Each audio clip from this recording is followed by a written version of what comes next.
नमस्कार, आप देख रहे हैं आर्या न्यूज और मैं हूं आपके साथ पवन पांडे। स्वागत है आपका अपने उत्तराखंड में और अहम खबर के साथ बुलेटिन का आगाज करते हैं। उत्तराखंड विधानसभा चुनाव 2022 और नए साल से पहले राज्य की पुष्कर सिंह धामी सरकार ने कर्मचारियों को बड़ी सौगात दी है।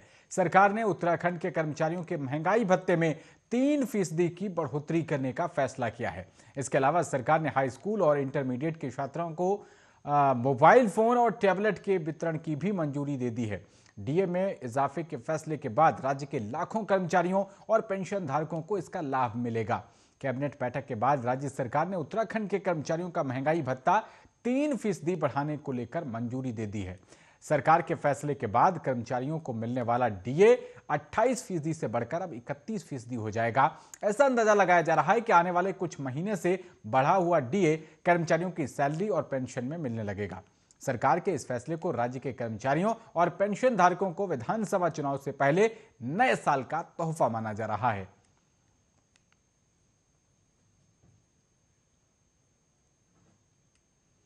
वहीं आगामी 30 दिसंबर को हल्द्वानी के एमबी इंटर कॉलेज मैदान में प्रधानमंत्री नरेंद्र मोदी की विशाल जनसभा होनी है और इसको लेकर बीजेपी कार्यकर्ता सहित तमाम अधिकारीगण हैं वो तैयारियों में जुटे हुए हैं।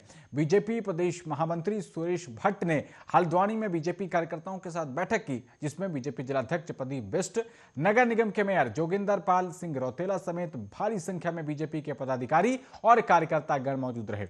बैठक में सुरेश भट्ट ने सभी कार्यकर्ताओं को निर्देशित किया कि पीएम मोदी की रैली को लेकर पूरी कुमाऊं मंडल से भारी संख्या में लोगों को आने की उम्मीद है।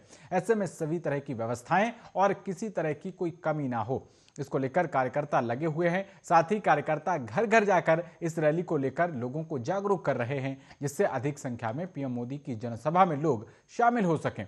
हल्द्वानी में पीएम मोदी की जनसभा पहले 24 दिसंबर को होनी थी, लेकिन पीएम मोदी की जनसभा के लिए पीएमओ से समय नहीं मिल पाया था, जिसके बाद आगामी 30 दिसंबर की पीएम मोदी की जनसभा होनी है और इसको लेकर तैयारियां जोरों पर चल रही हैं।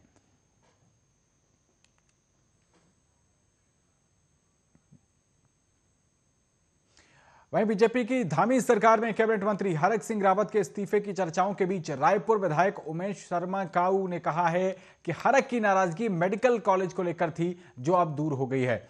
शनिवार की सुबह उमेश शर्मा काऊ मीडिया से मुखातिब हुए और उन्होंने बताया कि हरक सिंह रावत की नाराजगी दूर हो गई है।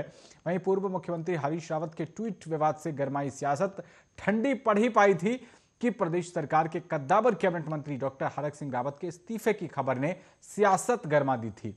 हरक सिंह के पास वन और पर्यावरण, श्रम एवं आयुष मंत्रालय है। हालांकि उनके इस्तीफे की आधिकारिक पुष्टि नहीं हो पाई थी। बीजेपी ने भी उनके इस्तीफे से इनकार किया था। कैबिनेट मंत्री हरक सिंह रावत त्याग पत्र का धमाका कर अंडरग्राउंड हो गए और उनके कुछ समर्थक उनके इस्तीफे का दावा करते दिखे, लेकिन आधिकारिक रूप से किसी ने भी इस बात की पुष्टि नहीं की।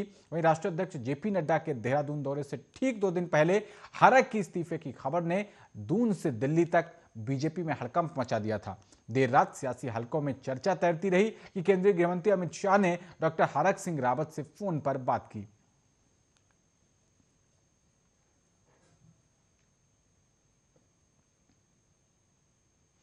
वहीं स्वास्थ्य विभाग ने ओमिक्रॉन को लेकर लोगों से कोविड के अनुरूप व्यवहार करते हुए संयम बनाए रखने की अपील की है। सरकार ने अभी तक राज्य की स्थिति बताते हुए कहा है कि ओमिक्रॉन वेरिएंट को लेकर किसी भी प्रकार की घबराहट की आवश्यकता नहीं है, लेकिन सभी लोगों के लिए सतर्कता और सावधानी बरतनी जरूरी है। सरकार की ओर से जारी बयान में कहा गया है कि अंतर्राष्ट्रीय और राष्ट्रीय स्तर पर हो रहे आकलनों के मुताबिक ओमिक्रॉन वेरिएंट के किसी भी प्रकार के भयानक रूप लेने की कोई सूचना नहीं है। आमतौर पर देखा जा रहा है कि ओमिक्रॉन वेरिएंट संक्रमण जो है वो सामान्यतः मामूली लक्षणों या फिर बिना लक्षणों के साथ ही ठीक हो जा रहा है।